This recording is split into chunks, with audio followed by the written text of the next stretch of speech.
चलाए प्रमाणित है शिलालेखों में। इसमें गलत तनिक भी ना मौर्य वंश के तृतीय शासक जो सम्राट अशोक कहा ईसा पूर्व 274। पीछे का मैं बात बताए खंड खंड बिखरे भारत को बृहद भारत दिया बनाए खंड खंड बिखरे भारत को।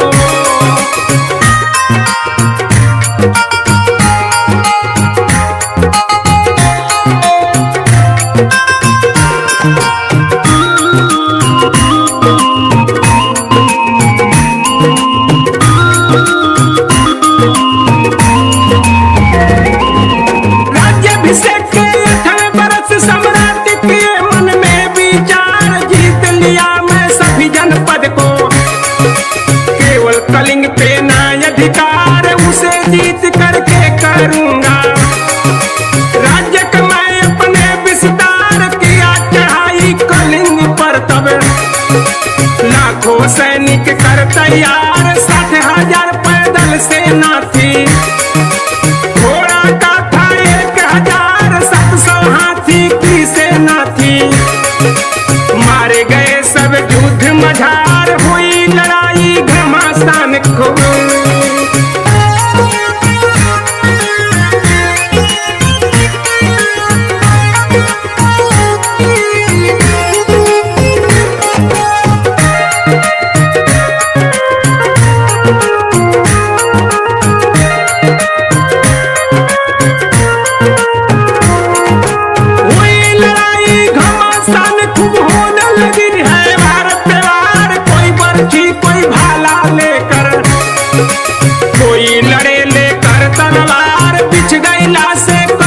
देश की मची सैनिक में हाहाकार लगी खून की नदियां बहने।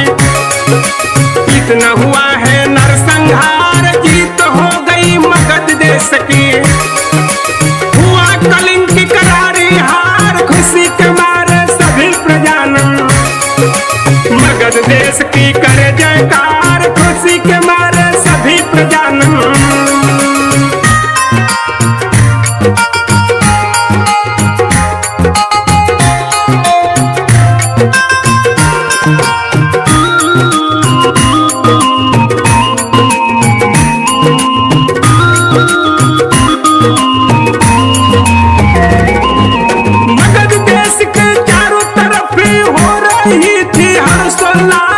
धर्म महल में बैठे अकेले सोच रहे हैं कुछ सम्राट मिला मुझे क्या कलिंग जीत कर।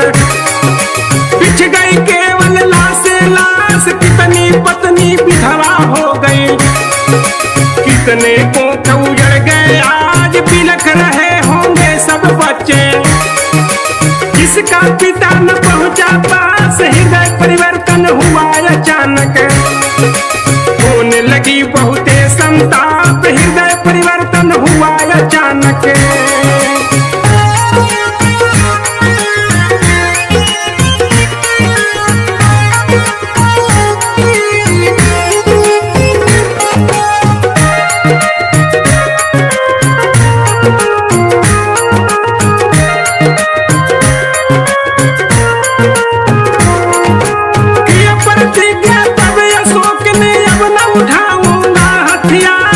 संकल्प अटल है मेरा नहीं बहेगी खून की धार। हो गए दीक्षित बौद्ध धर्म में करने लगे धर्म का प्रचार। जग गई प्रज्ञा सम्राट अशोक में।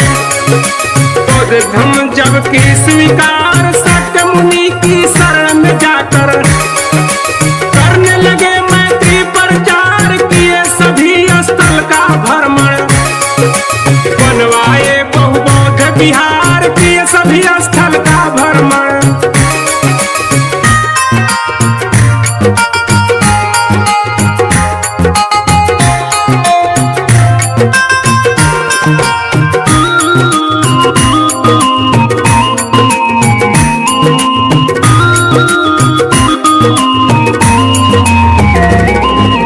हुआ परिवर्तन भारी जग में किए कार्य ऐसे महान 80,000 स्तूपीय स्तंभों का सम्राट किए निर्माण शिलालेखों में लिखवाए हैं। सभी प्रजा है पुत्र समान, जैसे प्रिय है अपने बेटे वैसे प्रजा है मेरी संतान। कोई दुखी ना सभी सुखी हो, सभी लोगों का हो कल्याण। जौगढ़ की है शिलालेख में, मिटा नहीं अमिट पहचान जौगढ़ की शिलालेख में।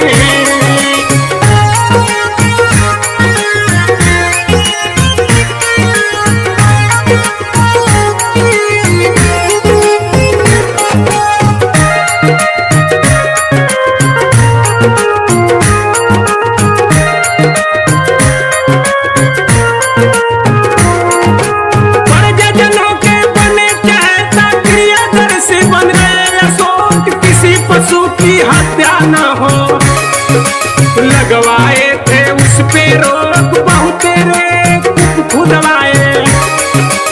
इसकी दूरी 8 कोस, वैद्य चिकित्सक की व्यवस्था हो न किसी को कोई रोग। छायादार वृक्ष भी लगवाए, पंछी करे यही उद्घोष। धन्य हो राजा प्रियदर्शी तुम, हर ली सबकी दुख और शोक। धन्य हो राजा प्रियदर्शी तुम।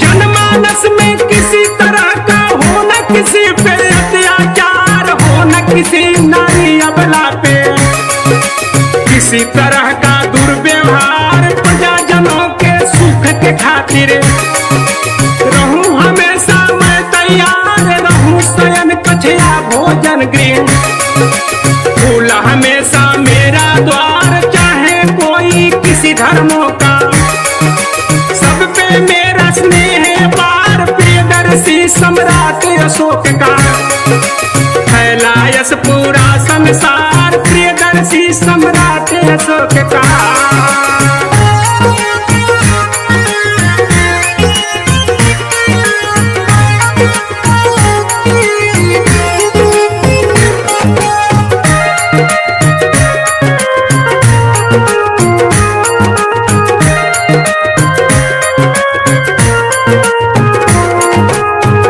विजय की प्रजाजनों में 10 दिन चल खुशी उत्कर्ष। विजयदशमी मना तभी से जनता में छा गई हर्ष। पार महीना दूसरे पक्ष में 10वें दिन अशोक महान। प्रियदर्शी धम दीक्षा ले ली, धम विजय का किया अभियान। देश देशांतर फैला तब से